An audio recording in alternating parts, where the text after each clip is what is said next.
El Señor les bendiga, amada iglesia. Les saludamos desde la Iglesia Cristiana Discípulos de Cristo en Barrancas. Qué gozo poder estar juntos en la casa de nuestro amado Dios y Padre eterno para exaltarle y para adorarle. En este momento le pedimos y les invitamos a presentarse delante del Señor en esta hora, y a través de esta oración que yo voy a hacer, usted también acompañarme y clamar a nuestro Dios. Amantísimo Señor y Padre eterno, te damos gracias, Señor. Gracias por el privilegio y la bendición de tener vida un día más, Señor. Gracias, Señor, porque hoy podemos reconocer que tú has sido bueno, que tú has sido justo, que tú eres un Dios fiel, Señor. Gracias, Señor, porque hoy nuestros labios, Señor, se ponen de acuerdo, Padre, para exaltar tu nombre y para reconocer que tú eres digno, que tú eres santo, que tú eres el Dios todopoderoso. En esta hora presentamos nuestras vidas delante de ti, Señor. Te pedimos que examines nuestros pensamientos, nuestro corazón. Si hay algo, Padre eterno, que no sea digno de ti, en esta mañana, Señor, te lo entregamos. Y te pedimos, Señor, que te lleves tú todo aquello que no sea digno de ti. Te presentamos, Señor, a cada uno de nuestros hermanos a la distancia. Señor, interven en sus vidas, interven en sus hogares, en su salud, Señor. Tú eres nuestro Dios, Señor, y aclamamos a ti porque reconocemos, Señor, que solo tú eres Dios todopoderoso. Es en tu santo y dulce nombre que te hemos orado, Señor. Les invitamos a entonar este cántico que dice: digno es el Cordero Santo, aleluya.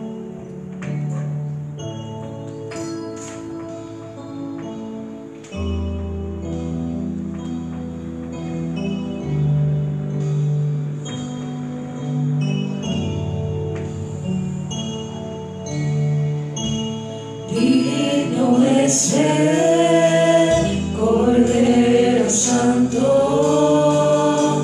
Santo, Santo debe ser.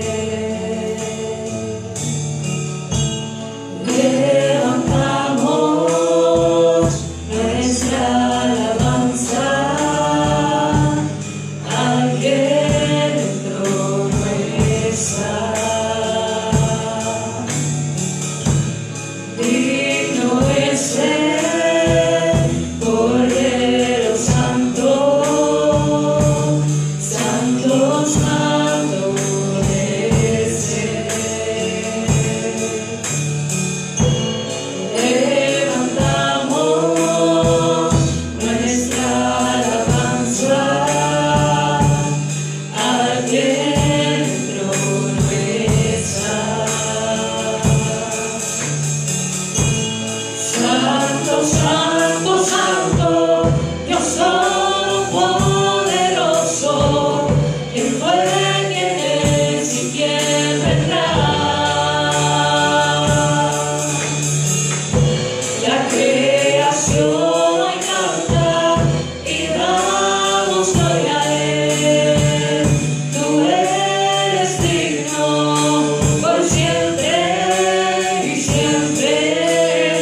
recibe nuestra oración, Él recibe nuestra intención o nuestro perdón. Así que yo le invito a cantar esta alabanza junto a nosotros y hacerlo bien convencido de que Dios no rechaza nuestra oración y de que es Él quien renueva nuestra fuerza. Así que si estás en un momento de crisis, en un momento difícil, alaba. Yo creo que la mayoría de los que estamos aquí, si no todos, podemos dar testimonio de que en la prueba, cuando nuestros labios se abren para alabar al Señor, vemos respuesta. Así que no espere a tener todo resuelto para alabar. Alábele ahora. Con lágrimas en los ojos si es necesario, pero alabe al Señor, porque mientras usted está llorando, mientras usted está en la crisis, el Señor va con usted de la mano y va abrazándole y va renovando sus fuerzas y dando consuelo a su corazón. Así que cante con nosotros este cántico y dígale al Señor: oh, alaba, eres tú, Señor, quien no rechaza mi oración. Aleluya.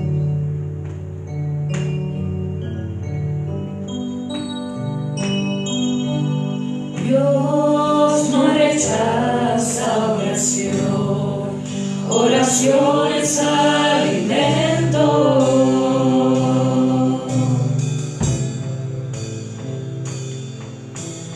Nunca vi a un justo sin respuesta o quedar en sufrimiento. Basta solamente esperar, aleluya. Basta solamente esperar lo que Dios irá a hacer.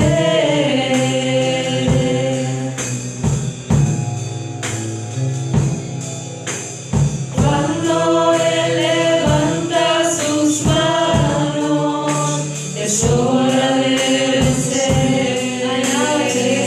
Oh, alaba, simplemente alaba. Si estás llorando, alaba. En la prueba, alaba. Si estás sufriendo, alaba. No importa, alaba. Tu alabanza escuchará. Dios al frente abriendo caminos, quebrando cadenas, sacando espinas. Manda a sus ángeles contigo a luchar. Él abre puertas, nadie puede cerrar. Él trabaja para los que confían. Camina contigo de noche y de día. Levanta tus manos, tu victoria llegó. Comienza a cantar y alaba a Dios. Alaba a Dios. Alaba a Dios. Alaba a Dios.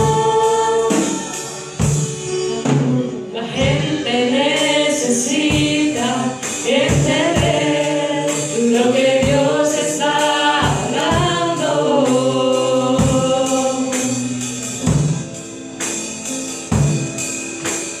Cuando Él queda en silencio, es porque está trabajando.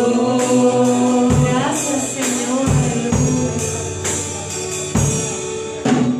Basta solamente esperar lo que Dios irá a hacer.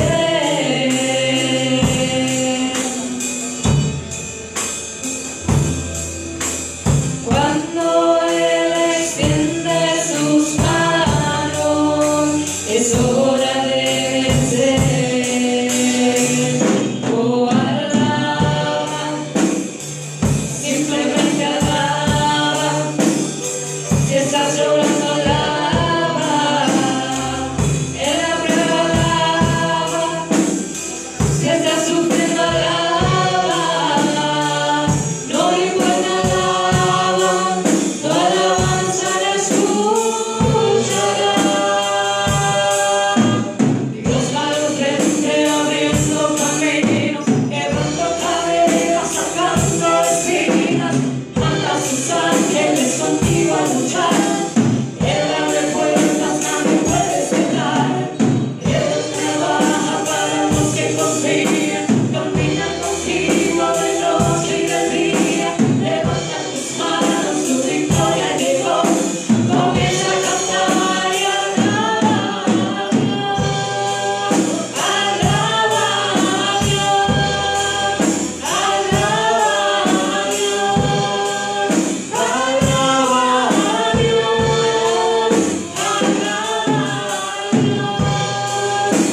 Gloria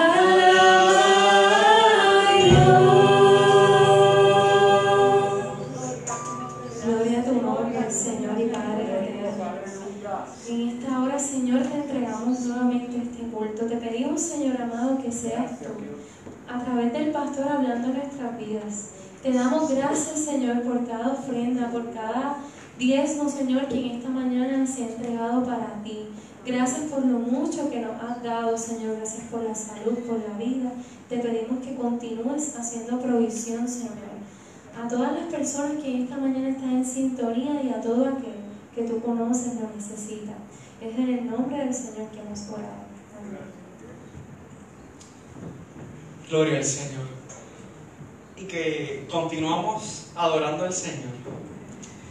Continuamos exaltándole y adorándole. Qué bueno es poder alabar al Señor. Y qué bueno es hacerlo en todo momento, en cada instante de nuestra vida. Qué bueno es saber que aunque nuestra boca, de los que estamos aquí, aparte del ministerio musical de adoración, en esta mañana juntos a ellos podemos cantar alabanza al Señor. Los pocos que aquí en esta mañana estamos, tenemos que cumplir con estar usando la mascarilla, como pueden ver.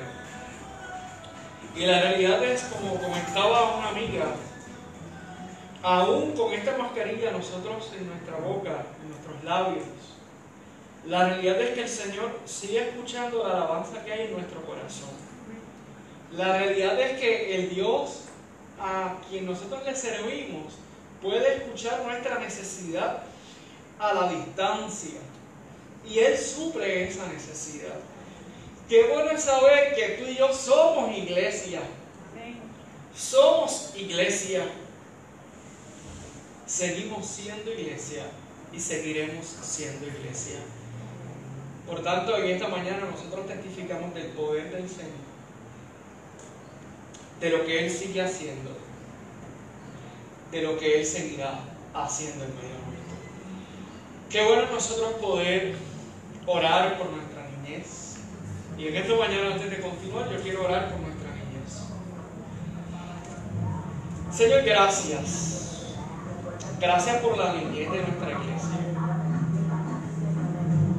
Señor, gracias por aquellos que están allí en su casa. Gracias por los niños, las niñas, Señor, que en esta mañana podemos abrazarlos. Y yo te pido, Señor, que en esta mañana seas también por cada uno de ellos y de ellas. Que tú les bendigas, que les guardes.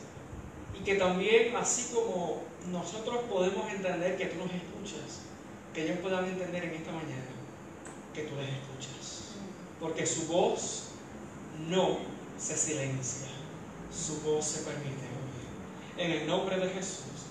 Amén, amén, amén. Y la palabra para esta mañana continúa siendo: seamos iglesia. Seamos iglesia. Seamos iglesia. Y seguimos siendo iglesia. No importa donde nosotros estemos, seguimos siendo iglesia. Porque Dios nos llamó, Dios nos convocó y Dios es real. Por lo tanto, si Dios nos llama y Dios nos convocó y Dios es real, qué bueno es saber que Él seguirá estando en medio nuestro. Y yo te invito a que puedas buscar ahí en la Biblia Hechos, y abre el libro de Hechos y manténlo allí, porque vamos a estar buscando algunos pasajes en esta mañana. Y yo quiero recordar algunos temas que hemos tocado durante estas semanas. Uno de estos era: somos convocados y enviados. Somos convocados y enviados. Lo hemos recordado a través de Mateo. Aquel momento donde Jesús se encuentra con sus discípulos y les da aquella gran comisión. Les da aquella orden. Les deja saber que enseñen a otros y otras a guardar lo que Él les ha enseñado, a que puedan bautizar a las personas en el nombre del Padre, del Hijo y del Espíritu Santo. Ese texto, ese enviado, ese encuentro de Jesús resucitado, de ese Jesús donde la muerte no pudo pudo con Él, se encuentra con nosotros para afirmarnos aquello que durante 3 años estuvo enseñando. Lo segundo que quiero recordar en esta mañana es que Dios nos llama y lo hace. Y en ocasiones lo hace en transiciones. Esto es importante recordarlo. Porque vimos el llamado de Samuel, vimos el llamado de Isaías, vimos el llamado de Timoteo. 3 hombres de Dios, 3 hombres en experiencias muy distintas. Hombres desde el Antiguo Testamento hasta el Nuevo Testamento. Y hay una gran diferencia en el Antiguo Testamento y en el pensamiento y en el Nuevo Testamento. Como en el Antiguo Testamento Dios se acercaba para escoger un hombre para comunicar su mensaje, su palabra. Y en el Nuevo Testamento como Dios a través del Espíritu Santo hace llamados constantes para estar con Él. Ya este asunto en el Nuevo Testamento, usted y yo podemos ir libremente al Señor. Y esta presencia del Señor se manifiesta de manera muy especial. En el Antiguo Testamento, estas preguntas, si Dios puede estar fuera del templo, ¿cómo es posible que la presencia del Señor pueda estar fuera del templo? Preguntas que se tuvieron que hacer para poder afirmar que la presencia del Señor podía estar con ellos, porque ya no existía aquel templo. Y en el Nuevo Testamento, interesantemente, Jesús hace afirmaciones acerca del templo. Este Jesús que se va, que es asesinado, Jesús hace un reclamo, Jesús está haciendo y trayendo un cambio ante lo político, un cambio ante lo religioso, un cambio donde el pueblo tenía la libertad de ir delante de Él. Y en esa época, y en el día de hoy, en lo que usted y yo vivimos, Dios sigue llamando. Y Dios sigue llamando a líderes. Dios sigue llamando a personas. Dios sigue en el encuentro de cada uno de nosotros. Por tanto, yo no quiero que ustedes olviden que Dios nos hace un llamado, que nos convoca. No quiero que olvidemos que esos llamados en ocasiones son en transiciones específicas. Transiciones donde tal vez usted y yo no quisiéramos que aquel líder que estuvo por tantos años se fuera, pero ya le había llegado el tiempo. Qué triste cuando un líder, cuando vemos en la Escritura en Samuel, como Saúl ya se estaba quedando ciego. Y no hay manera que usted y yo podamos detener el deterioro físico, el desgaste. Eso es parte de la humanidad. Qué bueno saber que la palabra nos dice que mientras el hombre exterior se va gastando, el hombre interior se va rejuveneciendo. Qué hermoso es saber eso. Y qué hermoso es volver a confirmar que aunque Pablo estaba preso, que aunque Pablo entendió que seguir al Señor Jesús no era un asunto de comodidad, que seguir al Señor Jesús no era necesariamente un momento para poder decir, estás bendecido, eres bendecida, este es el escogido. Interesantemente, cuando vemos la vida de estos hombres y mujeres que siguieron al Señor, tal vez usted y yo pudiésemos pensar, esta gente fueron muy fracasados, esta gente terminaron muriendo. Y es interesante porque el llamado del Señor no necesariamente es a que usted y yo podamos vivir en las papas, como dicen por ahí, a que todo esté perfectamente, a que yo tengo todo resuelto en la vida. De eso no se trata el Evangelio. De eso no se trata el Evangelio. Pablo afirmaba, es que yo sé, es que he aprendido. Bendito sea el nombre del Señor, cualquiera sea mi posición, cualquiera sea el momento en el cual yo estoy viviendo, sea de tristeza, de alegría, de necesidad, en distintos momentos, yo he aprendido a vivir en escasez y en abundancia. ¿Qué afirma afirmación tan hermosa el texto bíblico nos dice y nos deja saber que todo lo podemos en aquel que nos ha dado todo. Ese es Jesús. Ese es Jesús. Y en esta mañana yo quiero presentar dos elementos específicos.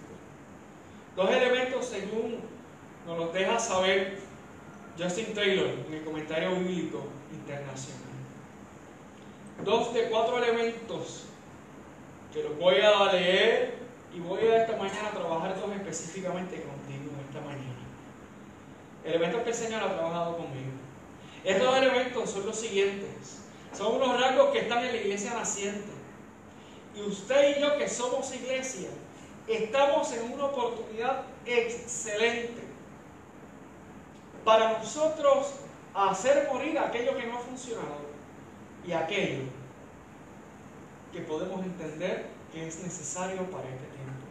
Hay un podcast que se grabó en estos días, no he olvidado el autor, luego tal vez puedo compartir el detalle, y en esta grabación se discutía de la nueva oportunidad en la cual la iglesia está hoy, porque no todo está perdido, no todo está perdido, y no tan solo que no todo está perdido, que hay que preguntarnos si las cosas que hemos perdido realmente eran necesarias. Es como aquel que hace una mudanza, o cuando usted y yo hacemos una mudanza, que de momento cuando estamos en ese momento de recoger, de empezar a guardar para mover a otro lugar, nos encontramos con artículos que no utilizábamos en 1 año, en 2 años, en 3 años, y de momento sale de nosotros un apego emocional donde podemos decir, ay, me acuerdo de este momento, y tenemos un apego emocional que no nos permite desprendernos, y ahí nos tenemos que preguntar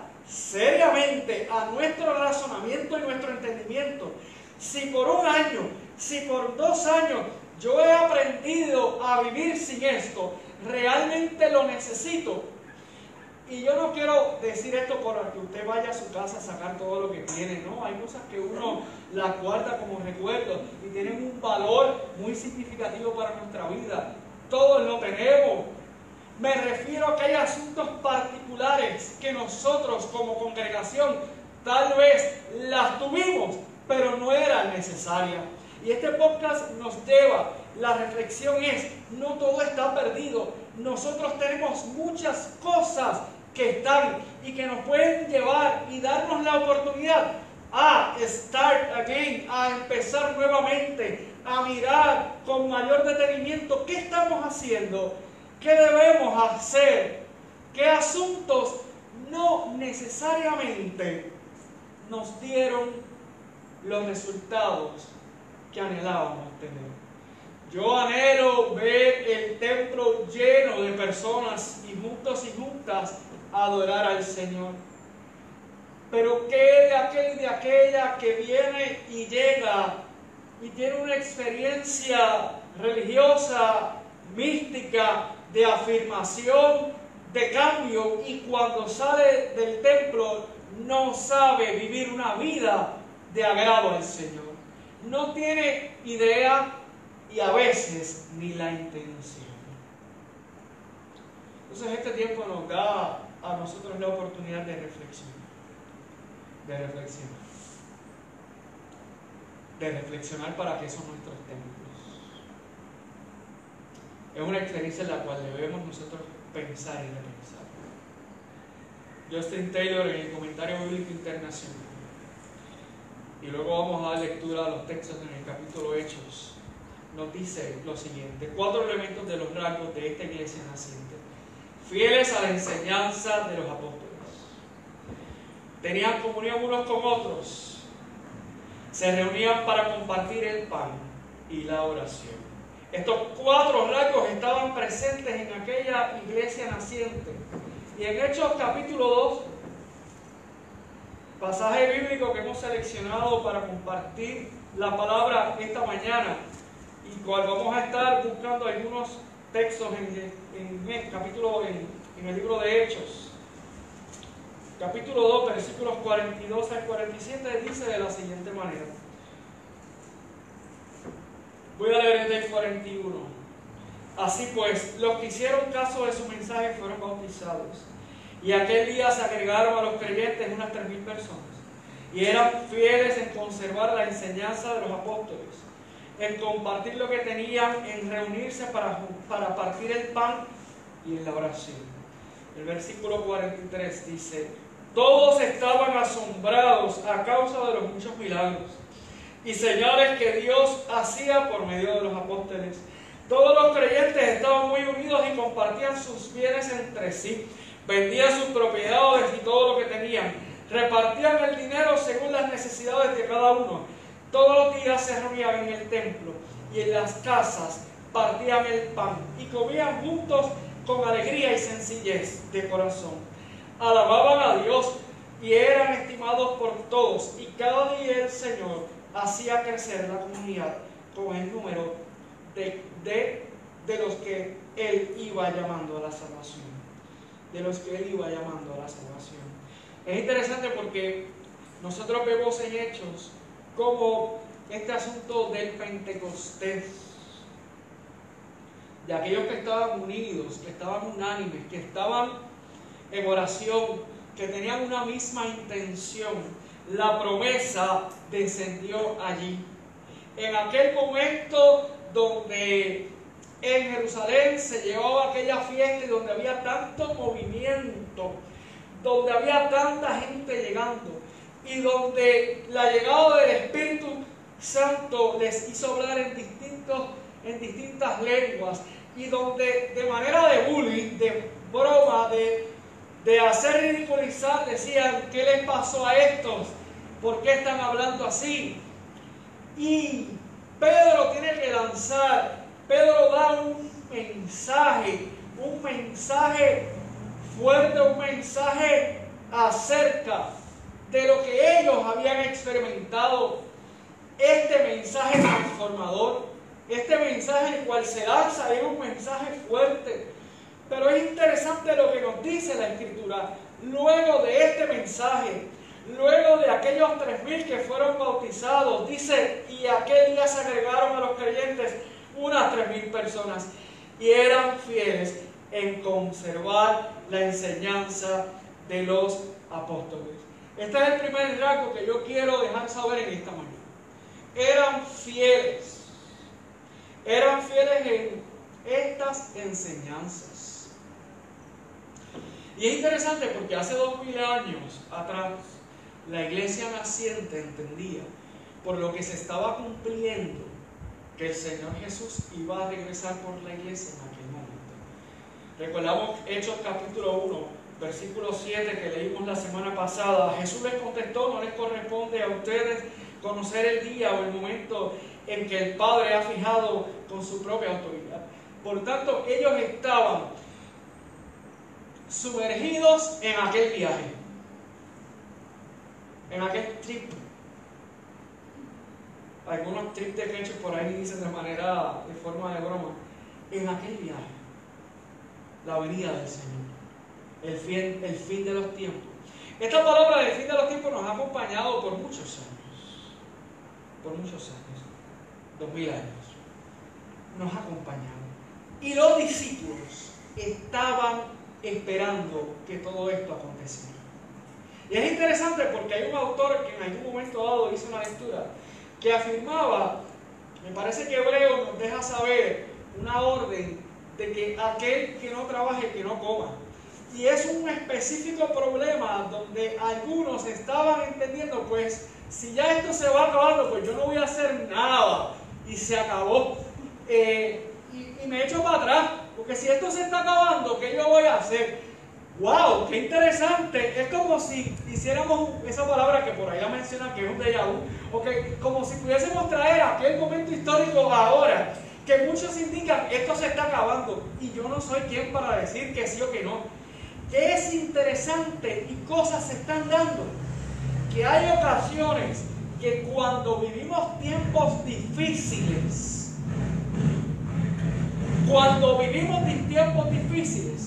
hay cosas que se dan. Cuando usted lee la historia de la iglesia en Puerto Rico y el tema del gran avivamiento, para el 1933 y toda esta época. Podemos entender, aquellos que lo han estudiado pueden dar muchos detalles de esto. Hay un podcast grabado del pastor Alexander Fontanes, amigo, compañero y pastor de esta amada iglesia por casi 12 años, donde él daba datos curiosos e importantes. Y cómo es que en momentos cuando hay gran necesidad, la iglesia, los templos comenzaron, la gente comenzó a tener sed del Señor. Y es particular interesante, y es una pregunta que yo me hago, que nosotros los seres humanos, cuando las cosas se nos ponen complicadas, ahí buscamos del Señor. ¡Qué interesante! Entonces, iglesia que está aquí reunida, iglesia que está a la distancia, si estos momentos son tiempos finales, y los tiempos finales hay que aprender a mirarlos, porque está el tiempo final donde Jesús vendrá por su iglesia, pero hay tiempos finales de cada época. Hay momentos donde las cosas se ponen tan complicadas que ya hay un límite, donde entonces las sociedades tienen que preguntarse, ¿qué vamos a hacer si ya esto es insostenible? Y esto es una apreciación mía pastoral. Si Puerto Rico hoy vive sumergido en un mundo superficial, en donde tanta gente de manera engañosa tomó el dinero, que ya hemos hablado en muchas ocasiones, y que cuando tú te encuentras en las calles a veces han invertido el dinero en cosas pasajeras, han desperdiciado el dinero y no han hecho provisión para su casa. No han hecho provisión para su casa de manera irresponsable. Lo han botado todo. Este texto me vuelve a hablar en el día de hoy. En el Puerto Rico que hoy es 20 de septiembre de 2020, en una fecha que no podemos olvidar, que hace 3 años estábamos viviendo uno de los peores huracanes en la historia nuestra, en donde al salir un día después por nuestras puertas vimos un destroce de muchas casas, como en un abrir y cerrar de ojos se perdió todo. Entonces todavía hoy hay gente que tiene que despertar, porque estaban en una situación económica muy difícil y hoy están en abundancia, pero todavía su mente y su corazón están lejos de Dios. Todavía siguen sembrando como aquellos que siembran y olvidan que todo se corrompe, que todo se daña. Cuando hay gente muriendo de hambre, es porque aquel que tiene y aquella que tiene no lo ha compartido. Entonces, si hoy estamos viviendo un tiempo final, yo me hago la pregunta, ¿tiempo final de qué? Porque verdaderamente en mi corazón tengo tanto anhelo de tiempos finales a la desobediencia, tiempos finales al maltrato patriarcal machista que existe en nuestro país, violencia generalizada que la vemos en distintos momentos particulares, porque si hay violencia generalizada, si hay violencia patriarcal del hombre que piensa y se cree dueño de una mujer, temas que esta semana han sido tan controversiales y que ambos existen y que están ahí presentes. Un Puerto Rico donde la corrupción la vemos día a día. Un Puerto Rico donde decir una opinión es complicado porque muchos no la quieren escuchar. Vivimos la falsedad del respeto de la diferencia de opiniones. Y cuando veo esta afirmación la quiero volver a afirmar en esta mañana. Si usted piensa que el pastor indicó algo, sí lo quiero afirmar desde este altar. Hoy vivimos en la superficialidad de muchas palabras donde se dicen respetamos la diversidad de opiniones, Pero, wow, en el tiempo que llevo viviendo es tan extraordinario porque aquellos que se identifican con ser muy conservadores no toleran los que dicen los que no son conservadores. Y los que no son conservadores no respetan jamás y nunca y hacen bullying de los que son conservadores. Y vivimos en una pelea que ya lo he mencionado antes. Y uno se pregunta, esto parece el programa de quién tiene la razón. Y es interesante porque a través del Facebook he visto muchos comentarios de gente que ofende, gente, wow, con una capacidad intelectual extraordinaria, pero constantemente son violentos y violentas. Niños contra padres, hombres y mujeres que viven en adulterio, que viven robando, padres que a sus niños les llegan $1,200 y $2,000 a su cuenta y no los pueden devolver o no se atreven a ponerles disciplina. Entonces, ante esa realidad, yo como pastor, cuando yo veo que los dos partidos principales de nuestro país han robado desde 1970 cuando se comenzó y se tomó el primer préstamo constitucional, yo me digo, Señor, yo deseo un tiempo final. Señor, yo deseo que estas cosas acaben. Señor, yo deseo un tiempo nuevo, donde los servidores podamos servir, donde los gobernantes tomen decisiones adecuadas para el pueblo, donde los alcaldes y alcaldesas puedan servir sus comunidades, donde la medicina sea realizada de la mejor manera.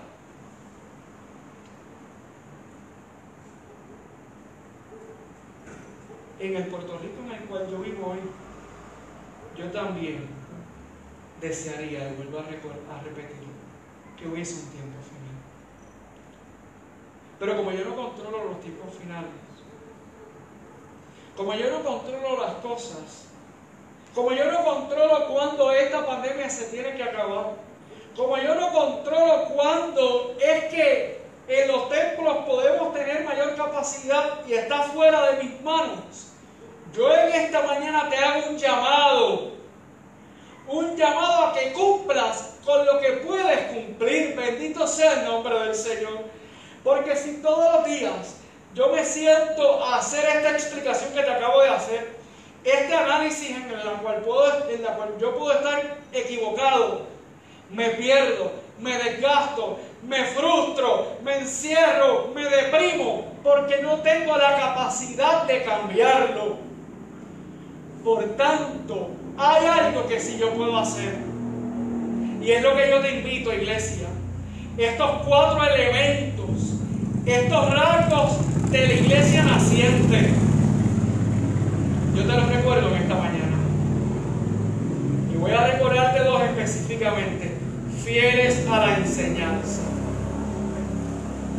Esta es la enseñanza, es la que se da en espacios pequeños. Esto no es un modelo nuevo. Este es el modelo de Jesús. Jesús daba un sermón a la multitud, pero la enseñanza fuerte, la enseñanza profunda, la enseñanza donde face to face, donde cara a cara se podía dar una enseñanza profunda, siempre fue en espacios con sus discípulos. Las experiencias de la barca, cada una de esas experiencias donde Jesús enseñaba una parábola y donde nadie la entendía y luego se la explicaba a los discípulos, vemos que Jesús constantemente tomaba tiempo para hacer enseñanzas.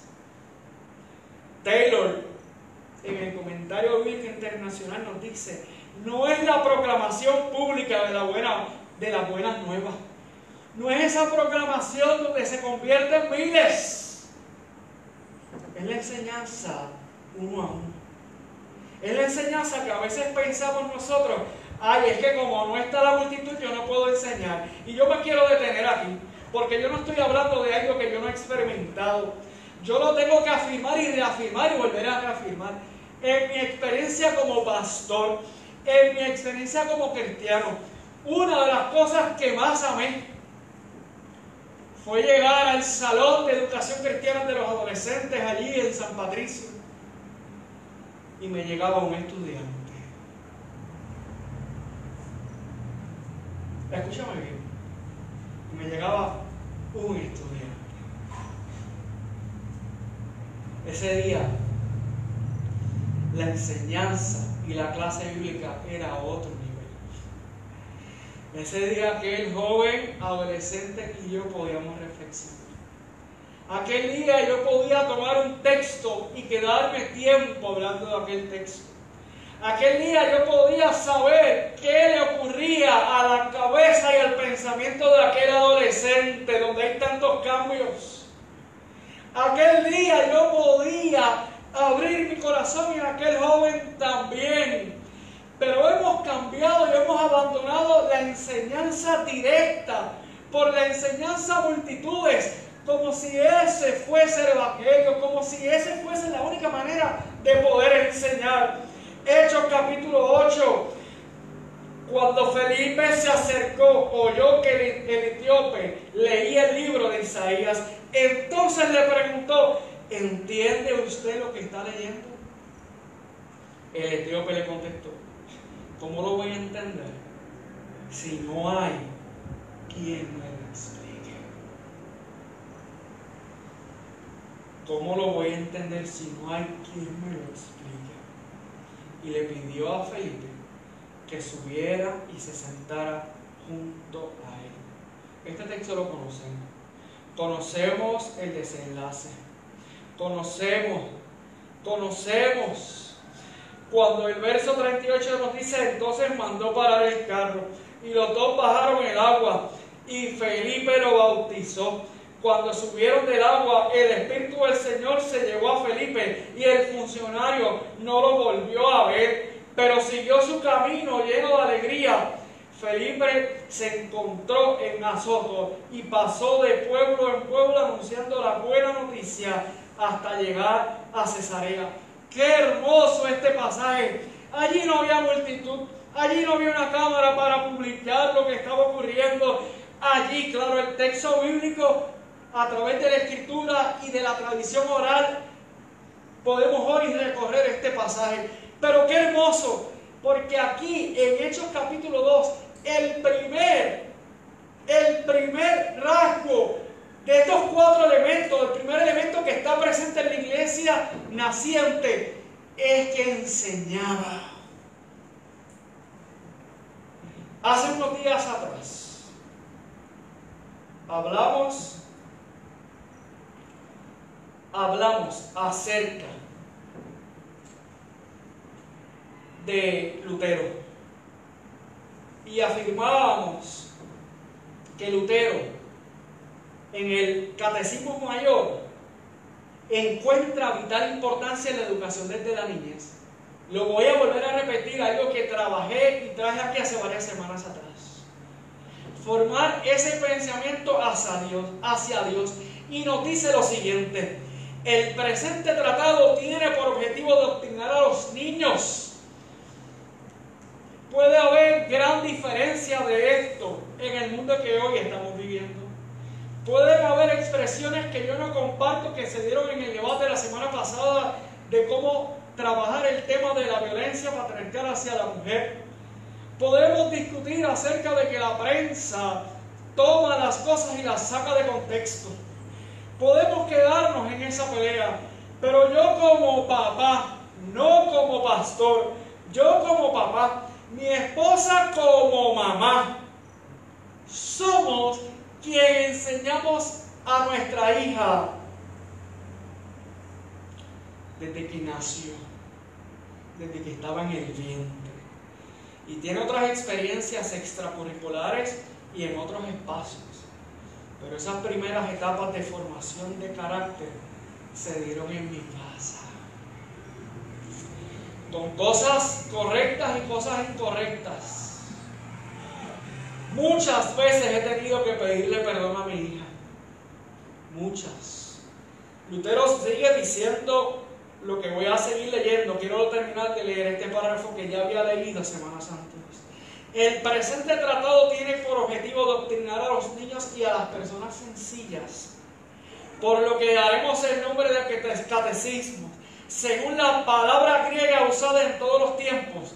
Catecismo significa doctrina para principiantes, y así contiene todo lo que un cristiano debe saber. Nosotros podemos en la iglesia evangélica llamarles, y han habido movimientos del ABC del cristiano, podemos llamarle discipulados, podemos llamarle clases de principiantes, pero hay una responsabilidad, y lo afirmé la semana pasada. Papá, mamá, a ustedes son los que les toca la enseñanza primaria a sus hijos e hijas, no a mí como pastor. Les toca a ustedes.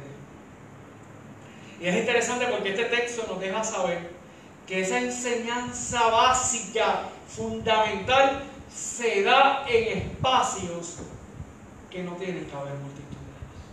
Porque la enseñanza profunda tiene que haber una respuesta.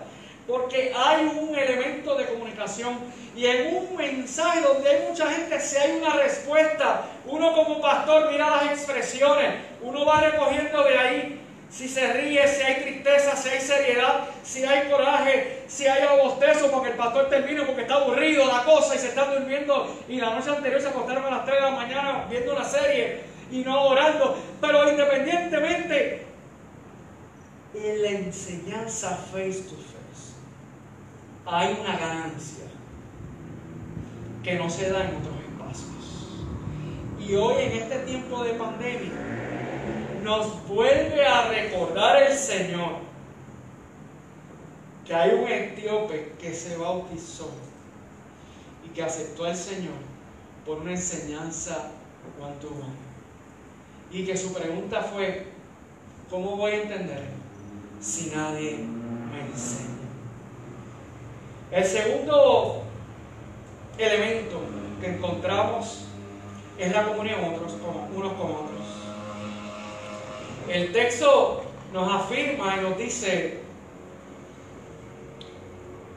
se mantenían firmes en la enseñanza de los apóstoles, en la comunión, en el partimiento del pan y en la oración.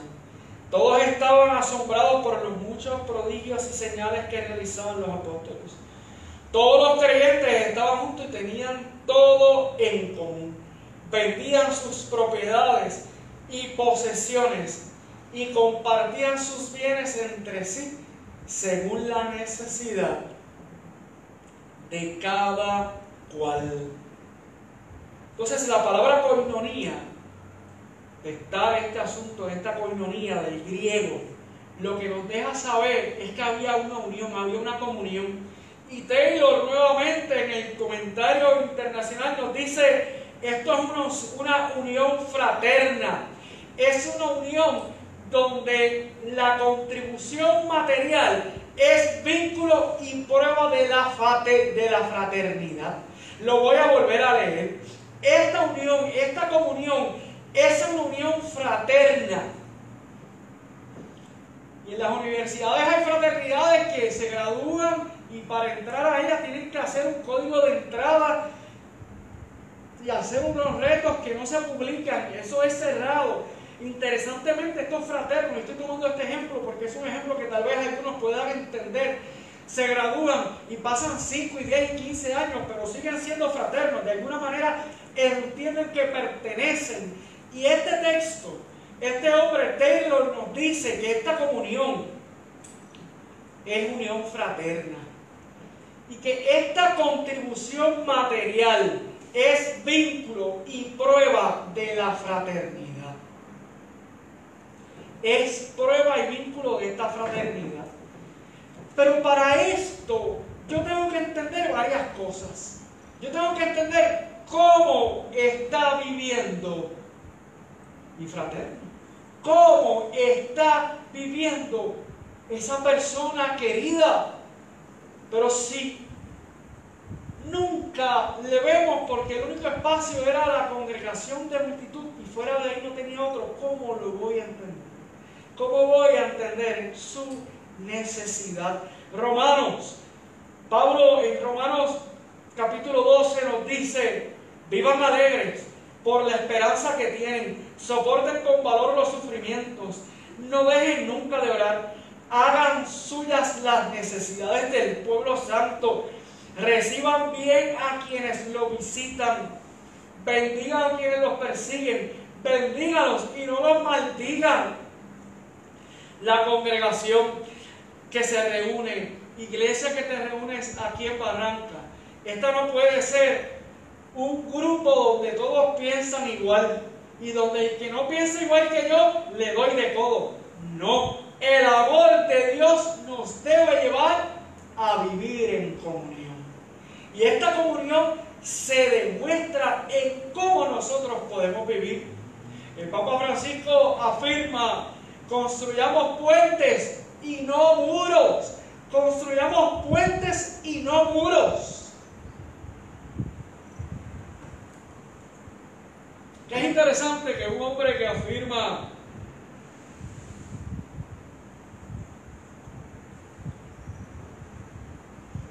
mira, iglesia, no podemos ser una fuente de dos aguas. Una que da agua salada y otra que da agua dulce. No hay manera. En el Señor. No estoy hablando de que uno no pueda cometer errores. Lo que no puede ser y lo que es una incongruencia es que nuestra vida no puede ser un modelo donde yo por un lado doy agua dulce y agua salada.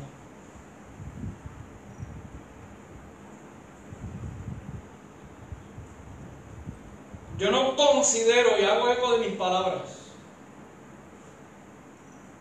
yo no considero que nadie se esté dirigiendo por Dios cuando su anhelo de su corazón constantemente es construir muros. Palabras mías. Palabras mías. Y hago eco de lo que con ellas quieran decir. No. No. Porque el Evangelio de Jesucristo es otra cosa. Que Dios puede usar a quien desee. Dios puede utilizar, porque es una palabra mal utilizada, como si nosotros fuésemos algo, un objeto. Nosotros somos colaboradores del reino con Él. Pero si yo no soy, ¿de qué me vale?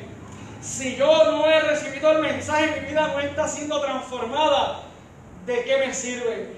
Tú y yo somos enviados porque somos iglesia.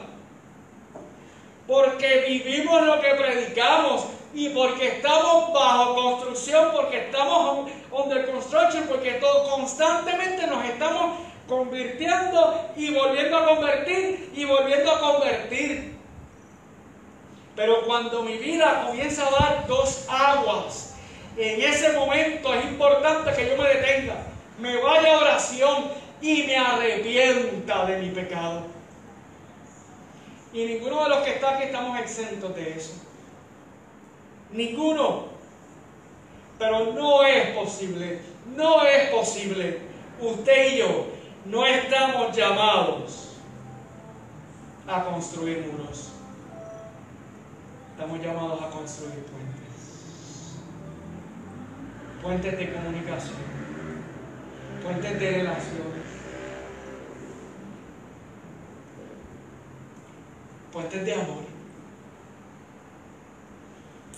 Puentes donde si tú estás bajo una necesidad, yo saco de mis ahorros, y si Dios me dijo, lleva esto, yo lo llevo porque el Señor me lo dijo y lo hago en obediencia y en amor, no en lamento. Puentes donde si Dios me dice, ve allí, suelta el escrito que tienes que entregar mañana, suéltalo. Y sal de la oficina y llega hasta allí porque allí tienes que orar por alguien. Hay que hacerlo. Hay que seguir tirando puentes, iglesia. Olvídese de la política partidista. No se pierda en la discusión de la prensa. A veces no hay un bienestar en ella. No es que no afirmamos posturas, yo las he afirmado, Yo las sigo afirmando con valentía, las he seguido afirmando, aunque de ellas me hagan críticas, las sigo afirmando. Pero estamos llamados a construir puentes. Y esos puentes, usted y yo, en esta mañana compartimos dos elementos esenciales. Estamos llamados a enseñar la palabra. Eso es un deber contundente, es un deber, es una responsabilidad impostergable e indelegable de todos nosotros y nosotras. Enseñar a otros y a otras. Aunque, miren, me llegue uno, porque en ese momento, esa enseñanza va a ser otra cosa. Y número 2, comunión unos con otros. Esa coinonía, esa fraternidad, ese vínculo. Ellos se reunían para compartir el pan y la oración. Y esos próximos 2 puntos, reunirse para compartir el pan y la oración. Tú que me escuchas, iglesia amada, los voy a trabajar este miércoles en el espacio de oración que seguimos afirmando cada miércoles a través de Zoom. Y ahí vamos a compartir la mesa. En ese Zoom del miércoles vamos a compartir el pan. Por tanto, estos 4 elementos, esta mañana hemos compartido 2. Los próximos 2 van a ser discutidos el miércoles. Yo te invito a que donde estés, cierra tus ojos en esta mañana y acompáñame a orar para hacer cierre de este sermón en esta mañana. Fieles en la enseñanza y comunión unos con otros. Señor, queremos ser iglesia.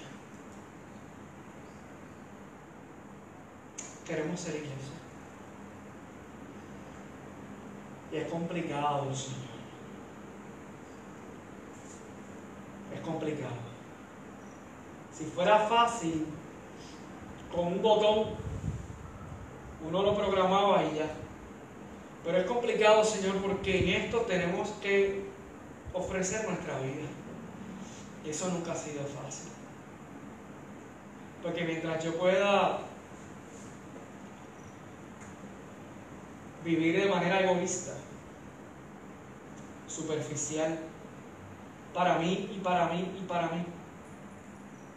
desconozco lo que es el Evangelio de Jesucristo.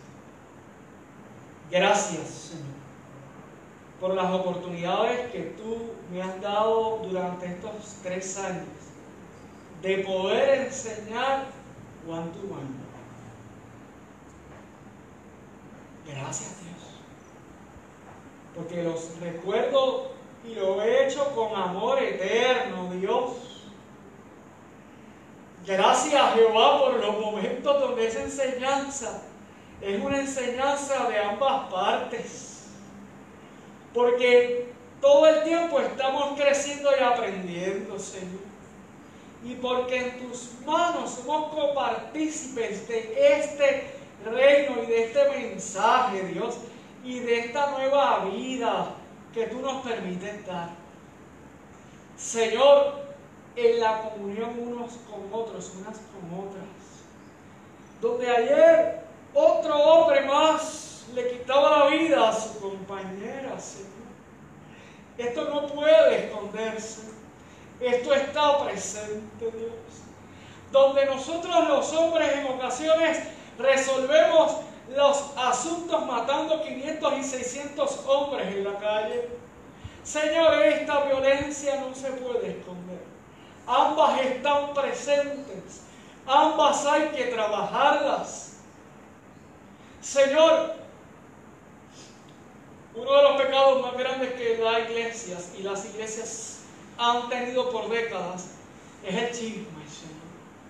Es como con mi lengua, con mi boca, yo destruyo a otra persona. Y tú nos has dado los dones, nuestras manos para edificar, para levantar.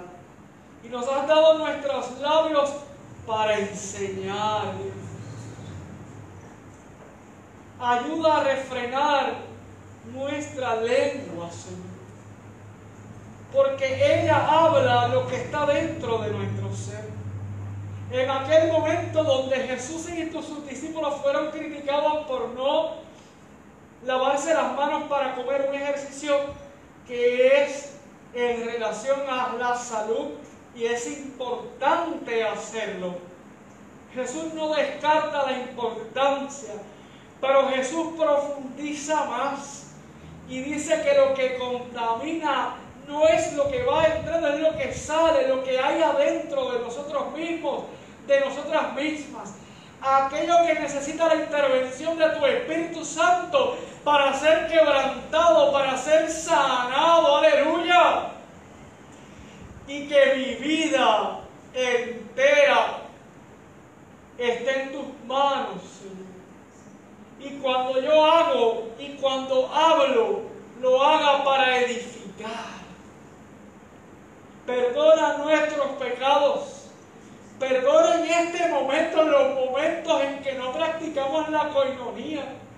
Perdona, Señor, los momentos en que vivimos de manera tan egoísta que cerramos nuestros ojos ante la necesidad del otro y de la otra. Perdona cuando tú me sigues llamando y llamando y llamando y llamando a enseñar tu palabra a otros y otras. Y yo no te obedezco.